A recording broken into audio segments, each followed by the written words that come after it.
से जो बात करी भौजी से बोले कि हम ताकि हम अपन भतीजी से बात करें तो मैलियो ना बोली तो चाची को ना बोली बस बात तो मैं मम्मी कैसे बोल रहा कि मामी को कुछ बोल भी नहीं थी मामी बीच में घुस रही है जाना कर रही हूँ नीता गोल्डन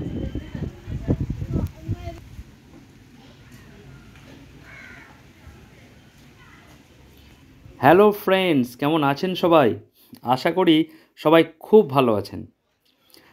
আজ আমরা দেখতে চলেছি এক শতাব্দী প্রাচীন বাগান বাড়ি। সে বিষয়ে আমি পরে আসছি।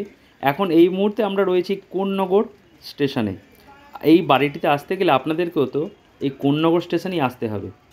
বর্ধমান হাওড়া মেন যে শাখা, সেখানে আপনারা কোন্নগরে নামবেন। কোন্নগরে নামার পর সেখান থেকে টোটো নিয়ে নেবেন 10 টাকা জনপ্রতি। চলে আসবেন এই বাগান বাড়িতে। হ্যাঁ, একটা বাগান বাড়ি দেখার উদ্দেশ্য, কারণ এই বাগান বাড়িটি অবনীন্দ্রনাথ ঠাকুরের বাগান বাড়ি। একদম মিরপাড়া লেনে জিটি রোডের ধারেই এই বাগান বাড়িটি অবস্থিত। আর ঢোকার আগেই অবনীন্দ্রনাথ ঠাকুরের একটা মূর্তি দেখতে পেলাম, যেন নিজের বাগান বাড়ি নিজেই পাহারায় রয়েছেন। এই যে দলে দলে মানুষ আস্তে আস্তে এই বাগান বাড়ি প্রবেশের জন্য সরু গলি পথ দিয়ে প্রবেশ করছেন। আপনারাও তাই চলে আসুন, আমরা তো চলে এসেছি। আস্তে আস্তে এই পথ দিয়ে প্রবেশ করার পর আপনারা চলে আসবেন একদম টিকিট কাউন্টারের সামনে। 10 টাকা জনপ্রতি টিকিট কাউন্টারে নিচ্ছেন ওনারা। 10 টাকা দিয়ে আপনি টিকিট সংগ্রহ করে আস্তে আস্তে মূল গেটে প্রবেশ করবেন। আর এখানে যে সমস্ত দর্শনার্থী বা ভ্রমণ পিপাসু মানুষ আসছেন তাদের জন্য কিছু গাইডলাইন দেওয়া রয়েছে, অর্থাৎ অযথা যাতে নোংরামি না করা হয় বা পরিষ্কার পরিচ্ছন্ন রাখা। এখানে কোনো খাবার, প্লাস্টিক বা কোনো খাবার গ্রহণের নিষেধাজ্ঞা রয়েছে। এই সমস্ত নিয়মগুলো একটু দেখে নেবেন। ঢোকার পরেই বাঁদিকে টয়লেট কমপ্লেক্স আছে। এই যে বিল্ডিংটি দেখছেন তার ঠিক এই পাশটাতেই রয়েছে টয়লেট কমপ্লেক্স। পুরুষ এবং মহিলা উভয়ের পৃথক ব্যবস্থাপনা এখানে রয়েছে। আর এখানে পশ্চিমবঙ্গ সরকারের একটি বিশ্ব বাংলা লোগো আমরা দেখতে পেলাম। আর অবশ্যই থাকারই কথা, কোন্নগর পৌরসভা এবং পশ্চিমবঙ্গ পর্যটন বিভাগ যৌথভাবে 2020 সালের 5ই মার্চ এই শতাব্দী প্রাচীন পড়ে থাকা, জরাজীর্ণ অবস্থায় পড়ে থাকা বাগান বাড়িটিকে নতুনভাবে সাজিয়ে তুলেছিলেন। আর এই বাগান বাড়িতে ঢোকার প্রথমেই আমরা একটা ছোটোখাটো চাইল্ড পার্ক দেখতে পেয়েছি। এখানে বাচ্চারা তো বেশ রীতিমতো আনন্দ করে খেলাধুলো করছে। আর এই যে দেখতেই পাচ্ছেন রাইডগুলো, অর্থাৎ আপনাদের সঙ্গে যদি বাচ্চারা থাকে তাহলে তাদের একটা নিখাদ মনোরঞ্জনের ব্যবস্থাপনা এখানে আমরা দেখেছি। 10 টাকার বিনিময়ে, এগুলো কিন্তু সব ফ্রিতে, এখানে কোনো টাকা পয়সা লাগবে না। এগুলো আপনি সব ওই 10 টাকার বিনিময়ে এগুলোতে ব্যবহার করতে পারবেন। দেখুন, আমরা এই মুহূর্তে একদম দোলনায় বসে রয়েছি। অবন ঠাকুরের বাগান বাড়িতে এসে উপস্থিত হয়েছি। কোন্নগর স্টেশন থেকে আপনারা খুব সহজেই এখানে চলে আসতে পারবেন।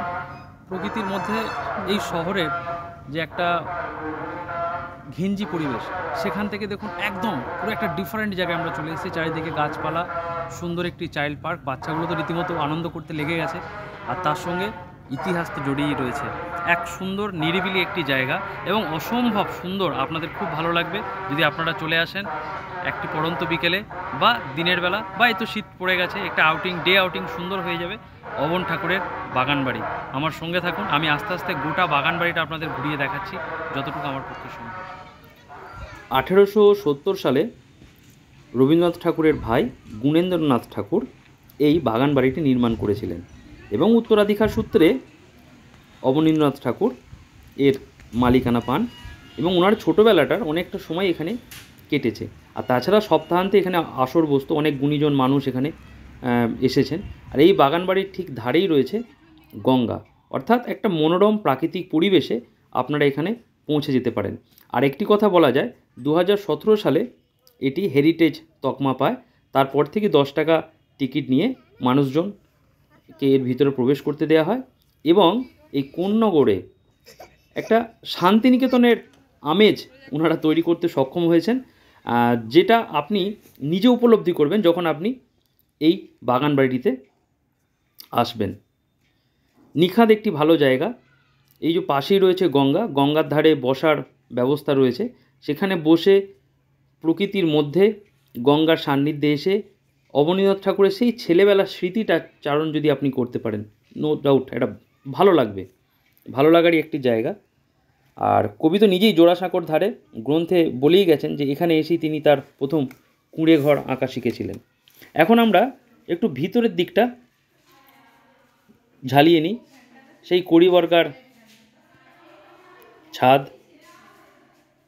আর ভিতরে কাটম কুটুম অবনীন্দ্রনাথ ঠাকুরের অনেক শিল্প সত্তার যে প্রকাশ, তার যে রেপ্লিকা, সেগুলো কিন্তু এখানে আমরা দেখতে পেয়েছি। খুব সযত্নে রাখা রয়েছে। আর এগুলো দেখতে দেখতে কখন যে বেশ কিছুটা সময় এই প্রকৃতির সান্নিধ্যে পেরিয়ে গেল বুঝতেই পারলাম না। আপনারাও আশা করছি একই উপলব্ধি করবেন। এই বিল্ডিংটির পাশেই একটি স্নানাগার রয়েছে, যেখানে ঠাকুর পরিবারের সদস্যরা স্নান করতেন। সেটিও আমি আপনাদেরকে ঘুরে দেখাচ্ছি। তার আগে বাড়ির ভিতরের অংশটা একটু দেখে নিন।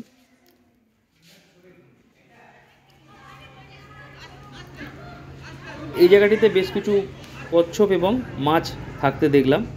এটি পরিষ্কার করে ঘিরে রাখা রয়েছে। দেখে আস্তে আস্তে সারা বাগানটা ঘুরে দেখান। তবে হ্যাঁ, বিভিন্ন যে বড় বড় গাছ রয়েছে সেখানে বিষধর সাপ বলে একটা প্ল্যাকার্ড আমরা দেখতে পেয়েছি। সম্ভবত এখানে বিষধর সাপের উপদ্রব ছিল। এখন হয়তো মানুষের ভিড়ে আর সেগুলো নেই। তবে একটু সাবধানতা অবলম্বন করবেন যদি শীতকাল বাদে অন্য সময়গুলোতে আসেন। প্রত্যেকটি জায়গাতেই শিল্পের একটা ছোঁয়া তো রয়েছে।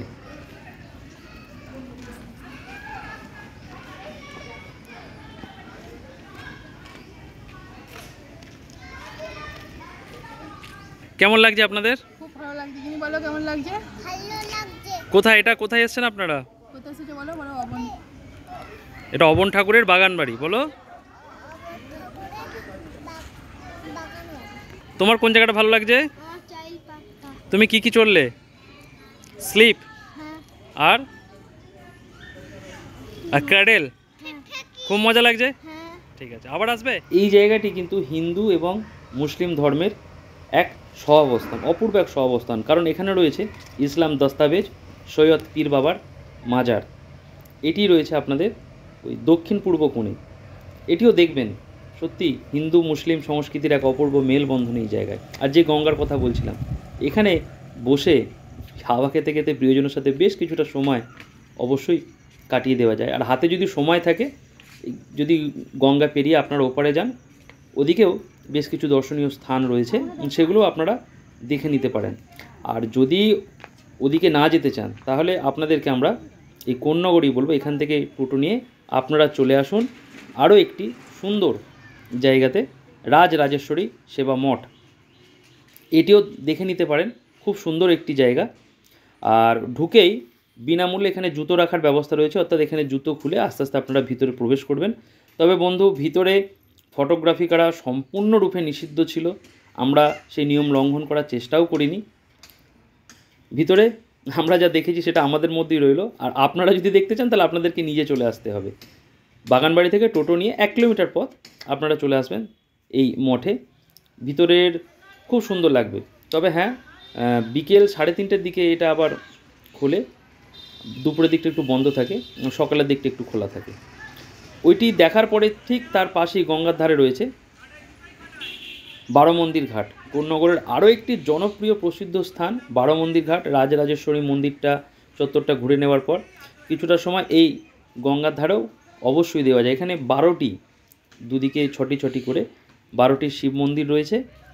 আর গঙ্গার ধারে হাওয়া খেতে খেতে অনেকটা সময় অবশ্যই পার করে দেওয়া যাবে। তাই যদি একটি ডে আউটিং হিসেবে আসেন, তাহলে বলবো বাগানবাড়ি, রাজরাজেশ্বরী মন্দির, বারোঘাট এবং তার সঙ্গে আরও কোন্নগরে যে 2-4টে মন্দির রয়েছে দেখে গঙ্গা পার হয়ে আপনারা ওদিকটাও চলে যেতে পারেন। আর যদি বিকেলের দিকে আসেন বা অল্প সময় নিয়ে আসেন, তাহলে বাগানবাড়ি, রাজরাজেশ্বরী মন্দির এবং বারোঘাট দেখে আপনারা আবার টোটো ধরে কোন্নগর স্টেশন গিয়ে আপনাদের গন্তব্যে চলে যেতে পারেন। ভালো থাকবেন বন্ধুরা, সবাই সুখে থাকুন। আর কোন্নগরের শান্তিনিকেতনে একবার ঘুরে যান না, আশা করছি নিরাশ হতে হবে না।